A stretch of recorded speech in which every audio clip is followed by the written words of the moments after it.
The night was thick with mist on June 13, 1942, when the dark silhouette of U-202 broke the surface off the coast of Long Island.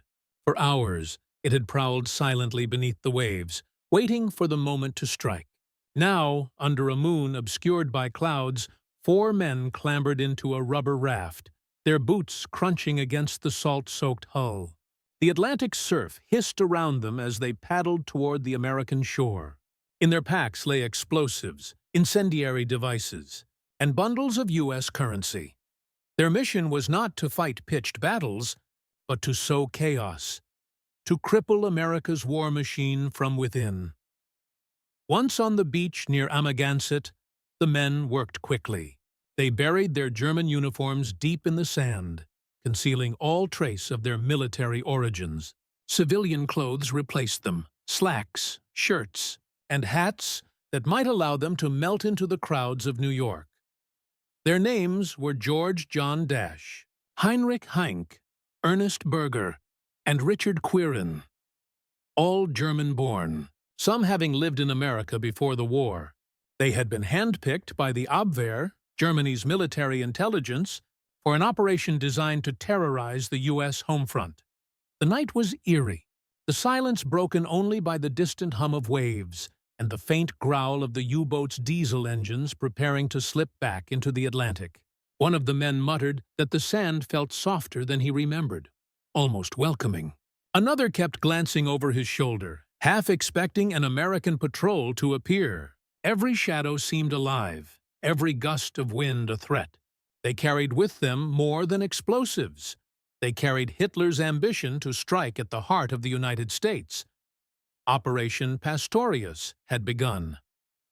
The plan was bold, almost audacious.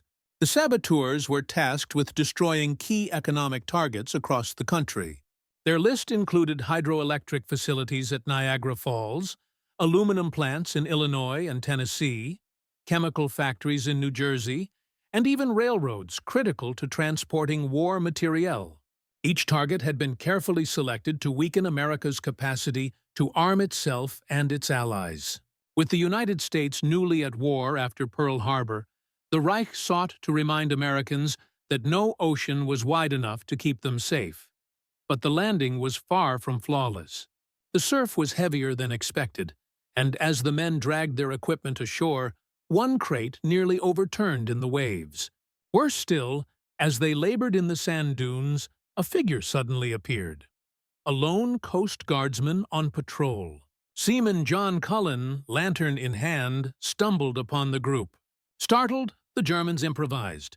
Dash, thinking quickly, tried to bluff his way out, claiming they were fishermen stranded ashore.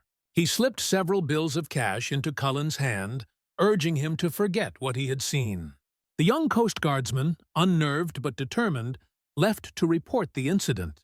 By then, however, the saboteurs had already vanished into the fog. For the Germans, this narrow escape underscored the danger of their mission. They were now enemies in disguise on foreign soil, hunted if discovered. They carried documents forged to pass American scrutiny and a staggering sum of money meant to fund months of sabotage.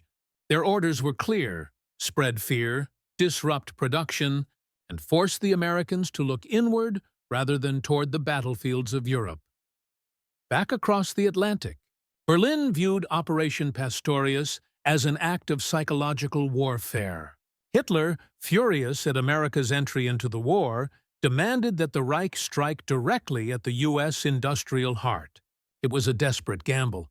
Germany's naval power was stretched thin, its U-boats already engaged in a brutal campaign against Allied shipping. Yet the Führer insisted on carrying the war to American soil, imagining that panic would erupt and resources would be diverted from the fight abroad. For the men on the beach, however, the reality was far less grandiose.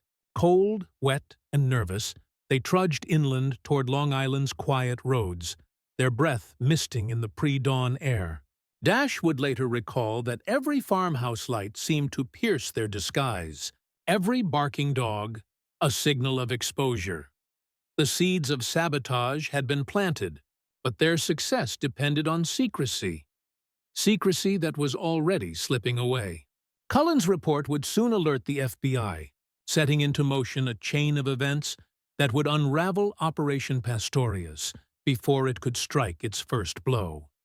Yet in that moment, under the shroud of night, the saboteurs believed they carried the fate of nations in their hands. The surf washed over the buried uniforms, erasing the evidence of their arrival. The U-boat melted back into the sea, leaving the four men alone on hostile ground. For America, the war had just landed on its shores, and for the saboteurs, the long shadow of betrayal was already creeping closer. The surf of Long Island had barely swallowed the footprints of the saboteurs when the story rewinds to its origins, thousands of miles away in a Germany bracing for total war. By early 1942, the Reich's fortunes had shifted. America had entered the conflict after Pearl Harbor, and the industrial might of the United States loomed as a decisive threat. To Hitler's high command, striking the American homeland became more than a dream. It became a necessity. It was within this climate that the Abwehr, Germany's military intelligence service, was tasked with a daring plan. Headed by Admiral Wilhelm Canaris, a man of contradictions who outwardly served the Reich but quietly doubted its course, the Abwehr specialized in espionage and sabotage. Under Canaris's direction, planners designed Operation Pastorius, an effort to cripple American production and sow fear across the Atlantic. The Abwehr sought men who could move unnoticed in American streets, men who spoke English without suspicion, and who understood the rhythms of American life. The pool of candidates was narrow but not non-existent. Many German Americans had returned to the Reich before the war, some out of loyalty, others out of circumstance. 8 were eventually chosen. Their names were George John Dash, Heinrich Heinck, Richard Quirin, Ernest Burger, Edward Kerling, Werner Thiel, Hermann Neubauer, and Herbert Haupt. All were of German birth, but several had lived in the United States long enough to know its geography, its trains, and even its slang. Training began in earnest in a secluded camp outside Berlin. Hidden in the forests, far from the eyes of civilians, the site resembled a hybrid of military barracks and industrial workshop. Here, the recruits were drilled in the clandestine arts of sabotage. They learned how to handle dynamite and incendiary devices, how to wire detonators with precision, and how to conceal explosives in everyday objects. They practiced with timers that could delay blasts by hours, enabling escape before discovery. Manuals instructed them in railway demolition, factory arson, and the subtle art of blending into crowds. The atmosphere at the camp was tense, filled with the weight of expectation. One instructor later noted that not all of the recruits were enthusiastic. A few harbored doubts about attacking the very country where they had once lived and worked. Yet dissent had little place in Nazi Germany. To refuse was to invite suspicion, and suspicion often meant imprisonment. Or worse. Daily life was a blend of military routine and covert instruction. Recruits rose early, marched drills, and spent hours in classrooms memorizing the details of their targets. The list was ambitious. The saboteurs were to strike at hydroelectric plants near Niagara Falls, destroy aluminum factories in Illinois and Tennessee, and cripple rail lines that carried coal and steel. In New York, they were tasked with targeting the Hell Gate Bridge, a vital artery for freight and troop movements along the eastern seaboard. If successful, the strikes could disrupt American production at a critical moment, delaying supplies destined for Britain and the Soviet Union. For the men, the weight of their mission was clear. Some kept their thoughts to themselves. Others muttered about the impossibility of carrying it out. Dash, the eldest of the group, confided privately that the plan seemed doomed from the start. He had lived in America and knew its resilience. But still, he trained, pocketing his doubts behind a mask of discipline. By May 1942, preparations reached their climax. Each saboteur was issued civilian clothes, forged documents, and thousands of dollars in American currency. They were instructed to travel in pairs, blend into American society, and work independently once ashore. Their insertion would be via U-boat, the silent predators of the Atlantic that prowled Allied shipping lanes with ruthless efficiency. The journey from Berlin to the submarines was conducted under utmost secrecy. The men traveled in small groups, told little of the broader strategy. Even among themselves, conversation was sparse, as though speaking too freely might shatter the fragile illusion of confidence. Boarding their submarines in French ports, the saboteurs descended into the cramped steel hulls that would carry them across the Atlantic. Conditions aboard were suffocating. Air was heavy with diesel fumes, and every bunk was shared by 2 or 3 men in shifts. Torpedoes lined the passageways, and the constant threat of Allied patrols meant days spent submerged, the crew silent except for the hum of engines. For the saboteurs, it was a voyage of uncertainty, each mile closer to America, tightening the coil of anxiety.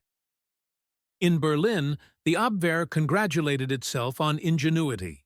Operation Pastorius was hailed internally as a bold stroke of asymmetric warfare, a campaign to bring the war home to Roosevelt's America. Yet cracks were already present. The men's loyalties were uneven, their motivations mixed, and the very leader of the Abwehr, Admiral Canaris, harbored doubts about Hitler's grand strategy, doubts that would one day make him a conspirator against the Reich. By early June, the first submarine closed in on Long Island, its crew bracing for the dangerous task of landing saboteurs on an enemy shore. The men rehearsed their instructions one final time, their explosives carefully packed, their nerves fraying. Above them, the Atlantic waves rolled under a moonless sky. The operation that had begun in a secluded German forest was now poised to cross into enemy territory. The U-boats carried not just saboteurs, but Hitler's hope of striking fear into America itself. The dark Atlantic rolled against the American coast as history unfolded in silence. In the early hours of June 13, 1942, the first U-boat of Operation Pastorius surfaced off Amagansett, Long Island. Its steel hull glistened under a pale moon, and 4 men emerged into the chill night. They lowered a rubber raft, loaded with crates of explosives, incendiary devices, and bundles of American currency, and began paddling toward the shore. The surf was shallow, but the stakes were immense. Their orders were clear: sabotage American factories, railways, and power plants, and ignite a campaign of fear that would rattle the U.S. homeland. Once ashore, the men buried their German uniforms in the dunes, a symbolic severing of ties with their homeland, and a desperate attempt to vanish into civilian life. Their leader, George John Dash, carried both authority and doubt. As he pressed the sand over the hidden uniforms, he muttered to one of his comrades that this plan, like the moonlight on the waves, might not survive the dawn. The operation repeated days later along Florida's Ponte Vedra beach. On June 17th, another U-boat surfaced, releasing 4 more saboteurs under equally tense conditions. Here, too, the men carried dynamite, detonators, and a mission to cripple critical infrastructure. They concealed their supplies among the dunes and quickly moved inland. The 2 teams, one in New York, the other in Florida, were instructed to spread out, establish false identities, and reconvene weeks later to coordinate their campaign of destruction.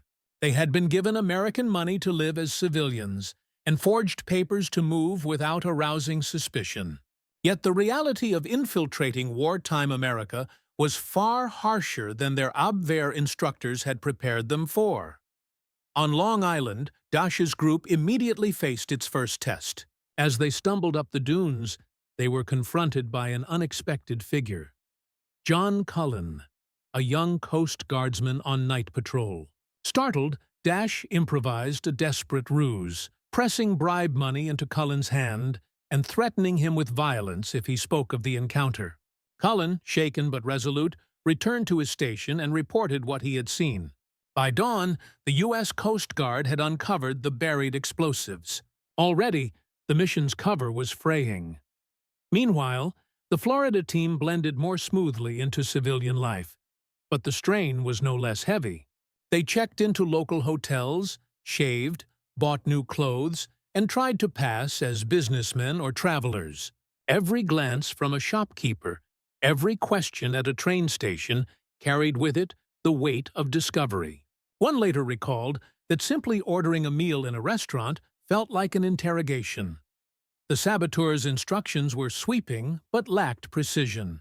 They were told to target factories producing aluminum, bridges vital to troop and supply transport, and even department stores to spark civilian panic. Yet, behind the bravado of these orders lay a sobering reality. 8 men, isolated and uncertain, tasked with waging a war of shadows in a nation already mobilizing for total conflict. Morale fractured quickly. Some were zealous, still committed to Hitler's cause. Others, like Dash, harbored deep ambivalence. Having lived in America for years, he felt uneasy about destroying the country that had once given him a home. Conflicting loyalties brewed beneath the surface, poisoning trust within the groups. Dash, in particular, seemed to grow more anxious by the day, weighing the impossible choices before him. In the bustling streets of New York City, just a train ride from their landing site, American life carried on oblivious to the danger. Factories roared day and night, turning out aircraft engines, ammunition, and ships for the Allied cause. The saboteurs walked those same streets, carrying secret caches of explosives, and yet they seemed almost swallowed by the sheer immensity of American society. German records later revealed that the Abwehr had overestimated both the men's training and their capacity to remain unnoticed. The United States in 1942 was no longer a neutral country. It was a nation at war, its citizens vigilant, its security services alert. The saboteurs soon realized that every movement carried risk. Every word could betray them. FBI files and post-war confessions exposed the fragility of the mission from its very beginning. Far from being a well-oiled operation, Pastorius teetered on the brink of collapse the moment boots touched American sand. The explosives, though expertly concealed, were compromised almost instantly. The bribes and threats of secrecy only drew more suspicion, and the men themselves, divided by doubt, by fear, and by conflicting loyalties, carried within them the seeds of failure. What had begun with moonlit landings on Long Island and Florida now unfolded, against the backdrop of American cities alive with war production. The saboteurs' plan to cripple America's war machine was already unraveling, and the FBI's net was beginning to close. The moonlit landings on Long Island and Florida had barely faded into memory when cracks began to splinter Operation Pastorius from the inside. Among the 8 saboteurs, none carried more weight on his shoulders than their leader, George John Dash, a German-born man who had spent years in the United States. Dash was already torn between 2 worlds before he ever set foot on American soil again. Now, burdened with explosives, forged papers, and a mission to bring chaos to the country that had once sheltered him, he made a choice that would decide the fate of all. For days after the Long Island landing, Dash brooded in silence. While his comrades spoke of targets and timetables, he drifted into doubt. He despised elements of the Nazi regime and harbored little faith in Germany's chances of winning a total war. More than ideology, however, it was survival and ambition that gnawed at him. If caught, the punishment was certain death. If successful, the mission would earn him nothing but notoriety as a foreign agent. But if he betrayed it, perhaps, just perhaps, he could secure safety, and even a place in American history. On June 19, 1942, only 6 days after stepping ashore, Dash took the most extraordinary gamble of his life.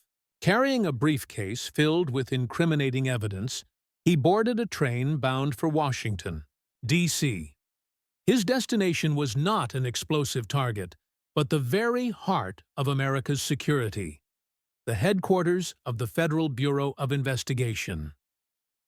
Inside the J. Edgar Hoover building, agents were stunned when Dash introduced himself.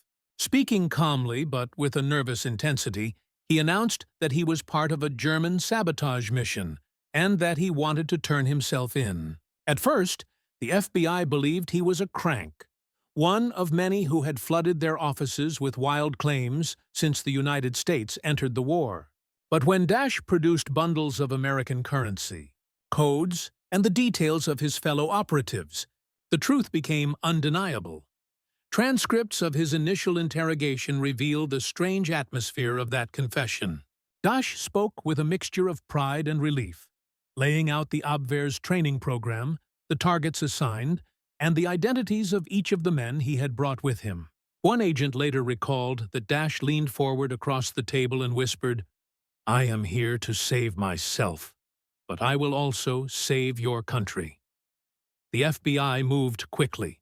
Under Hoover's direction, surveillance was ordered on the saboteurs in both New York and Florida.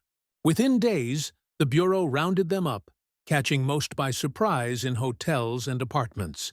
Some went quietly. Others protested that they had not yet committed a crime. But their fate had already been sealed by Dash's words. While the United States scrambled to process this sudden infiltration, in Berlin, the Abwehr remained oblivious. Admiral Wilhelm Canaris, already juggling the dangerous politics of Hitler's intelligence services, still believed Operation Pastorius was active. Reports from his agents indicated that the saboteurs had landed successfully. German High Command expected results soon. Explosions, fires, and terror across the American industrial heartland. Instead, their carefully chosen operatives now sat in FBI custody. Dash's betrayal has puzzled historians for decades. Was it truly conscience that drove him? Revulsion at Nazi ideology and a refusal to carry out acts of terror on American soil? Or was it calculation? A desperate maneuver to save his own life before the net closed. Some records suggest that Dash fancied himself a man destined for greatness, believing his actions would eventually be recognized as heroic. Others argue he feared his fellow saboteurs would turn on him first, and so he struck preemptively. Whatever the mix of motives, the effect was undeniable. The largest Nazi sabotage mission against the United States collapsed without a single bomb detonated. For the men who had trained alongside him in Berlin, Dash's confession was a death sentence. They were captured, tried by military tribunal, and condemned. In a twist that revealed the precarious morality of espionage, Dash himself was spared execution. Instead, he became both a prisoner and an informant, his life defined by the choice he had made in that FBI office. The betrayal was more than the downfall of 8 men. It was a turning point in America's confrontation with Nazi espionage. Hoover seized on the incident to demonstrate the FBI's vigilance, presenting the arrests as a triumph of American intelligence rather than the result of a German defection. To the public, the story was one of menace swiftly extinguished. To the Germans, it was silence, an operation swallowed by the shadows, its failure concealed from their commanders until much later. Dash's choice, born of doubt and desperation, had reshaped the battlefield. Without a single explosion, Operation Pastorius had imploded from within, undone not by the strength of America's defenses, but by the wavering loyalty of its leader. The stage was now set for the dramatic trials that would follow, where justice, propaganda, and wartime fear collided in a courtroom that determined not only the saboteurs' fate, but the meaning of espionage on American soil. George John Dash's confession had cracked Operation Pastorius wide open, but the work of dismantling the network was only beginning. Armed with names, descriptions, and hiding places, J. Edgar Hoover's FBI moved with speed and precision. In a nation still reeling from Pearl Harbor, the thought of Nazi saboteurs wandering freely on American soil was intolerable. The Bureau's response would be both swift and decisive, and carefully orchestrated to display Hoover as the vigilant guardian of the home front.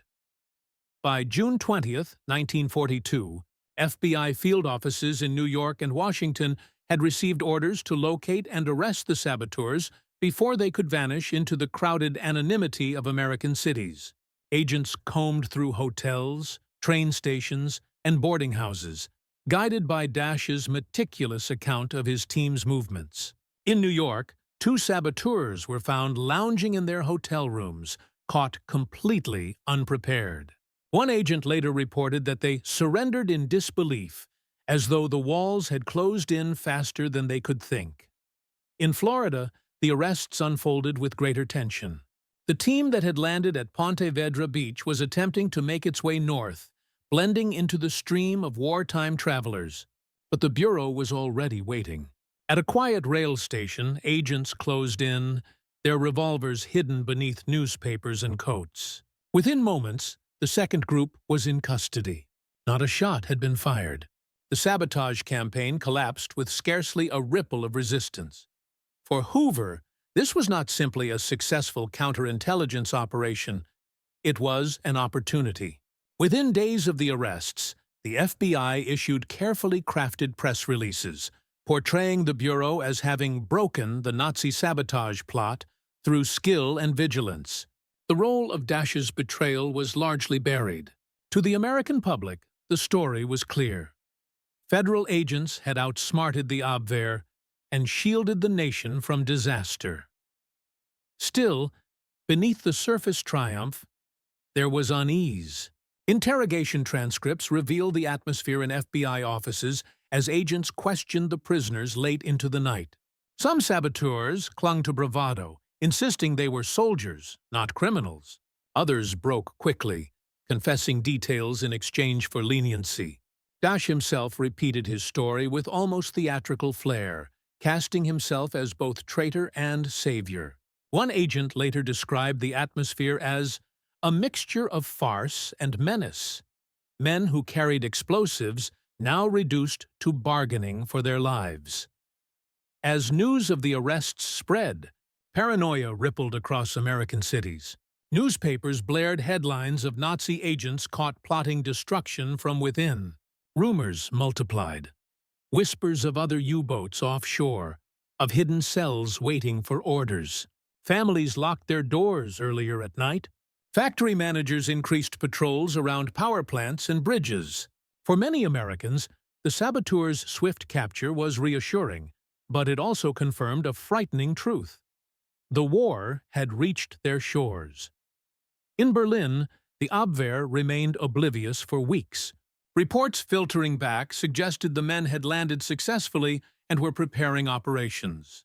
German high command waited for explosions, for railroads to burn and factories to go dark.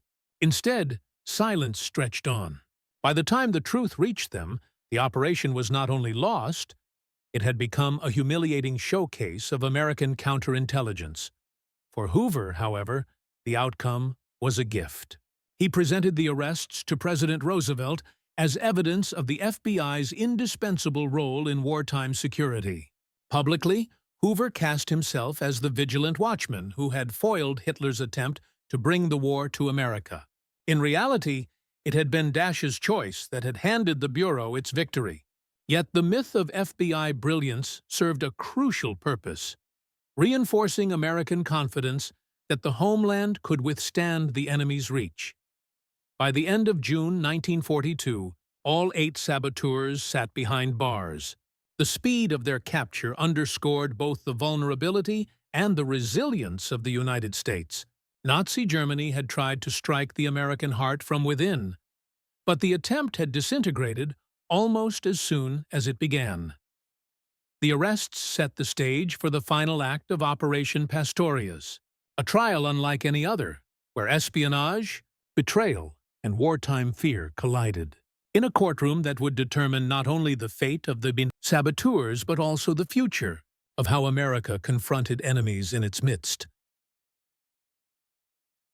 The swift collapse of Operation Pastorius had left 8 captured men in American custody, but their fate was far from settled. In the tense summer of 1942, President Franklin D. Roosevelt faced a dilemma. Were these men soldiers, entitled to prisoner of war protections, or were they criminals, saboteurs who had abandoned uniforms and crept ashore in civilian clothes? Roosevelt made his choice clear. They would not be tried in open court, but before a military tribunal convened in Washington, D.C. It was a decision born of wartime urgency, one that would shape American law for generations. In late July, the saboteurs were transferred under heavy guard to the Department of Justice building, where the tribunal was set up in strict secrecy. The courtroom was windowless, its doors locked against the press. Soldiers with fixed bayonets stood outside. The accused sat in rows, guarded closely, their faces drawn and pale under the harsh lights. Each wore plain clothing, stripped of any pretense of military dignity. The government was determined to make an example of them. Major General Myron C. Kramer, the Judge Advocate General of the Army, presided over the proceedings. Roosevelt personally appointed the 7 generals who would serve as judges. The defense, meanwhile, was led by 2 men from the civilian bar, Colonel Kenneth Royal and Colonel Cassius Dowell. Their task was unenviable: to defend men already condemned in the eyes of the public and the White House. The charges were grave: espionage, sabotage, and conspiracy to commit acts of war against the United States. Evidence presented included explosives recovered from Long Island, maps of potential targets, and bundles of American currency supplied by the Abwehr. FBI agents testified in crisp tones, recounting the arrests and interrogations. The star witness, however, was George John Dash himself, who described in painstaking detail how he had chosen to betray the mission. For the defendants, the trial was both a stage and a cage. Ernst Berger, who had also cooperated with the FBI, sat apart, his testimony further isolating him from his comrades. The others listened in silence, their expressions shifting between defiance and despair. They looked more like broken men than enemy soldiers, one observer later noted.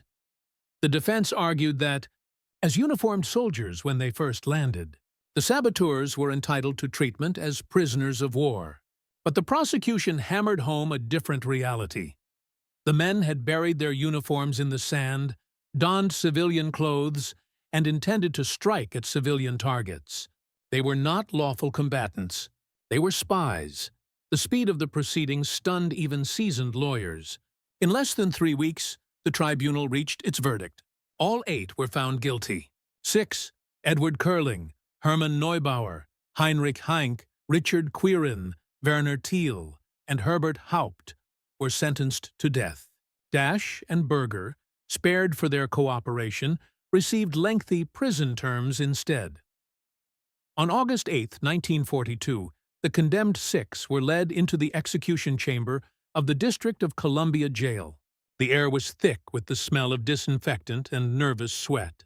Witnesses recalled the eerie silence before the electric chairs claimed their lives. By mid-morning, the sentences had been carried out. It was the largest mass execution in Washington since the assassination conspirators of Abraham Lincoln in 1865. News of the tribunal rippled across the nation.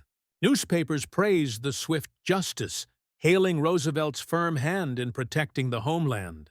Yet behind the applause lay unease. Could the president order a secret trial, bypassing civilian courts, even in wartime? The legal question soon reached the Supreme Court.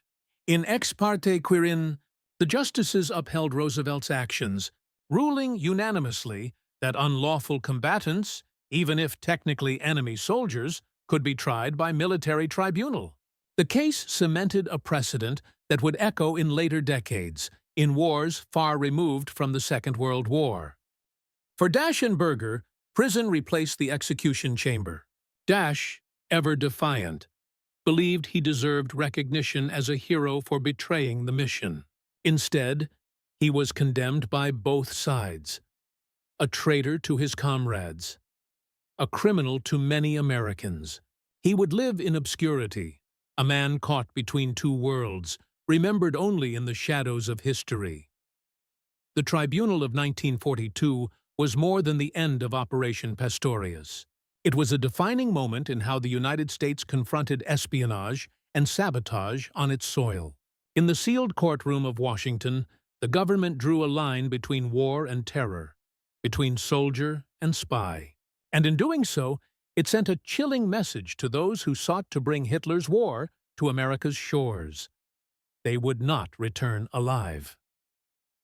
With the executions complete, the curtain fell on Hitler's first attempt to strike the American homeland. But the legacy of the tribunal, its secrecy, its speed, its precedent, would linger, shaping how America fought enemies from within long after the war ended. The story of Operation Pastorius closed not with explosions and sabotage, but with silence. A failed mission buried beneath the weight of betrayal and swift American justice. Its legacy, however, endured far beyond the summer of 1942. What began with 2 U-boats surfacing off the American coast became a defining episode in the struggle between open societies and covert subversion. For Nazi Germany, the operation reflected both ambition and desperation. The Reich sought to strike at the heart of American industry just months after the United States had entered the war. Targets such as hydroelectric plants at Niagara Falls, the Hellgate Bridge in New York, and the sprawling factories of the Midwest promised chaos if destroyed. Yet the reality of America, vast, alert, and resilient, proved far harder to penetrate. The saboteurs carried bundles of dollars and crates of explosives, but they could not navigate the moral and psychological terrain of a country mobilized for war. In the United States, the affair left a profound imprint.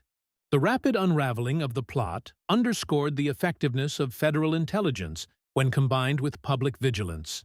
Newspapers blared headlines of Nazi spies caught, feeding both fear and reassurance.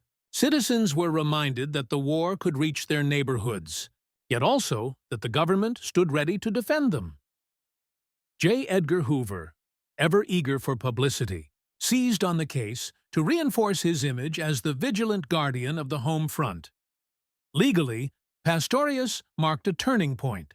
Roosevelt's decision to try the saboteurs before a military tribunal, upheld by the Supreme Court in ex parte Quirin, created a precedent that stretched across decades. The ruling distinguished lawful combatants from unlawful ones. Men who fought in uniform versus those who shed it for sabotage. That line, drawn in 1942, would later re-emerge in debates over how to confront spies, terrorists, and enemy combatants in conflicts far beyond the Second World War. For the saboteurs themselves, their fate was grim and unambiguous. 6 went to the electric chair in Washington, D.C. Their mission remembered not as valor, but as a cautionary tale. George Dash and Ernst Berger, who had cooperated with the FBI, spent years in prison before release and eventual obscurity. Dash, in particular, struggled to recast himself as a man who had saved America, but history judged him more as a betrayer than a hero. The broader legacy of Operation Pastorius lay in its failure. It revealed the limits of Germany's reach, the vulnerability of covert operations launched from across the ocean, and the resilience of American society when confronted with danger. The U-boats that had once prowled close to U.S. shores gradually lost their advantage, hunted down by Allied aircraft and destroyers. The vision of German saboteurs crippling American war production never materialized. Instead, America's factories roared to life, supplying weapons, ships, and aircraft on a scale that overwhelmed the Axis. And yet, the image lingers. A quiet June night on Long Island, the surf breaking on the shore, a rubber raft scraping onto the sand. 4 men burying their uniforms, convinced they had brought fear to America's doorstep. In truth, their footsteps faded into the vastness of a country that refused to be intimidated. Operation Pastorius endures as a reminder that wars are not fought solely with tanks and divisions. They are waged in the shadows, through sabotage, deception, loyalty, and betrayal. In those shadows, the fate of nations can shift. For the men who stepped onto that beach in 1942, the war ended not in glory, but in failure. Their mission extinguished almost as soon as it began. And as the U-boat slipped back beneath the waves that night, it left behind not a wave of terror, but the echo of a lesson. Even the most ambitious schemes can collapse when they underestimate the resilience of the human spirit and the vigilance of a nation at war.